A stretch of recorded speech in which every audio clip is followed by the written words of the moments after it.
अब की बार one versus all, कहा गुलाब चंद कटारिया ने। भाजपा के वरिष्ठ नेता, पूर्व गृह मंत्री और नेता प्रतिपक्ष गुलाब चंद कटारिया आज चित्तौड़गढ़ से रवाना होकर विगोद में भाजपा नेता हरीश भट्ट की पत्नी के निधन पर संवेदना व्यक्त करने और श्रद्धांजलि देने पहुंचे। दोपहर में भाजपा जिला कार्यालय पहुंचने पर भाजपा जिला अध्यक्ष लादू लाल तेली के नेतृत्व में पार्टी के जनप्रतिनिधि, पदाधिकारी, वरिष्ठ कार्यकर्ताओं द्वारा भव्य स्वागत अभिनंदन किया। भाजपा जिला प्रवक्ता कैलाश सोनी ने बताया कि स्वागत के बाद पौधारोपण भी किया। कार्यक्रम में कटारिया ने कहा, भाजपा पार्टी में व्यक्ति विशेष की भूमिका न होकर कार्यकर्ता की भूमिका महत्वपूर्ण है। मैं उन व्यक्तियों को नमन करता हूं जिन्होंने भाजपा पार्टी की नींव रखी और आज मोदी रूपी फल लगा है। विपक्षी दलों पर तंज कसते हुए कहा, अब की बार वन वर्सेस ऑल होगा। अब की बार भाजपा अकेले चुनाव लड़ेगी, जबकि विपक्ष में कई पार्टियां होगी।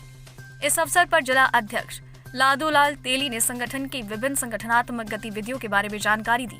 मंच पर शहर विधायक विठल शंकर अवस्थी, जहाजपुर विधायक गोपीलाल मीणा, जिला प्रमुख बरजी बाई भील, उप सभापति रामलाल योगी सहित कई वरिष्ठ पदाधिकारी मौजूद थे।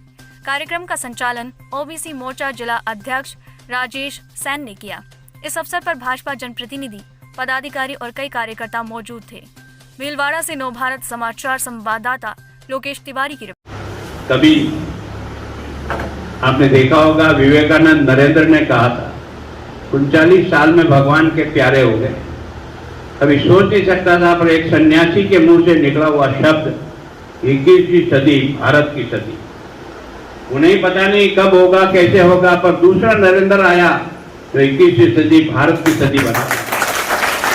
क्या मतलब, कोई न कोई चमत्कार है इस धरती पर। इस धरती पर कोई चमत्कार है। हमने 1000 बार उठा पटक हो गए।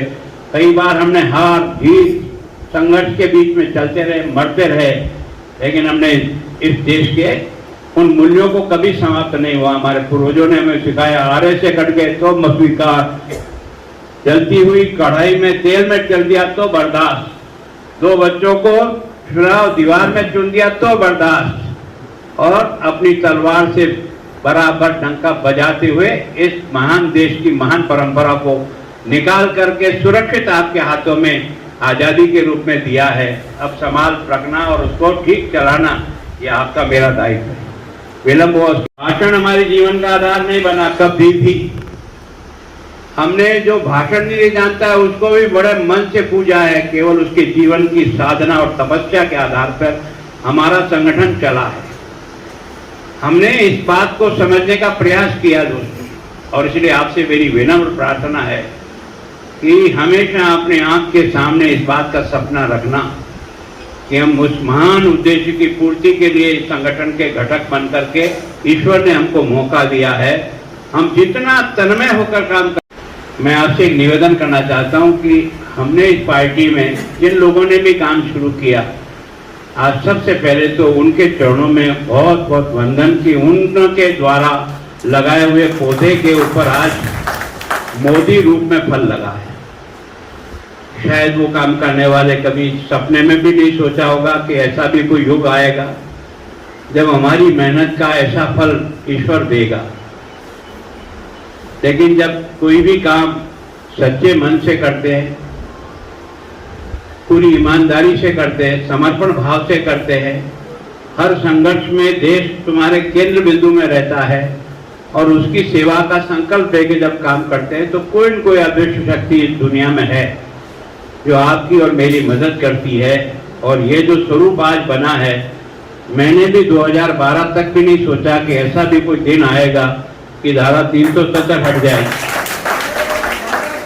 ये कोई चमत्कार है दोस्तों, और इसलिए इस बारे में सोचो कि हम बहुत भाग्यशाली हैं कि ऐसे संगठन के साथ जुड़े हैं जिसने देश के लिए काम किया, किसी व्यक्ति के लिए नहीं। हमने आज दिन तक भी हमारा काम का कोई आधार है तो व्यक्ति नहीं। जिसने भी व्यक्ति को आधार बनाया वो बीच रास्ते में गोद खाएगा। हमारा लक्ष्य देश है, और देश के काम में जो जो लोग मददगार बनते रहते हैं वो साथ चले, आगे बढ़े।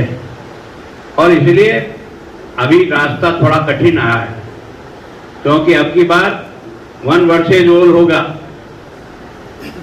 थोड़ा सा ध्यान से बैठ लेना, सोच लेना। अब तक तो कई लोग मिलकर के शायद हम लड़ते थे, पर अब की बार का मामला, अब यही नहीं, दुनिया की सारी शक्तियां भी एक तरफ लग जाएगी।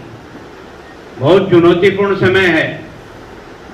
अगर हमने काम में कहीं सुस्ती कर दी तो जो मंजिल आज हमारा इंतजार कर रही है वो मंजिल दूर चली जाएगी। इस बात को बहुत गहराई से सोचना, और वास्तव में उन लोगों की तपस्या जिन्होंने अपने आप को इस मिट्टी में मिला दिया, कभी सोचा भी नहीं कि क्या होगा और क्या नहीं होगा। उस समय में अंधेरा ही अंधेरा दिखता था, ऐसा लगता था कि जिंदगी में कभी उजाला भी दिखेगा नहीं दिखेगा। ऐसे समय में जिन लोगों ने समर्पण करके इस राष्ट्र रूपी पौधे को अपने खून पसीने से खींचा है, दोस्तों, ये आज आप और मैं भाग्यशाली हूं कि उसके फल देख रहा हूं।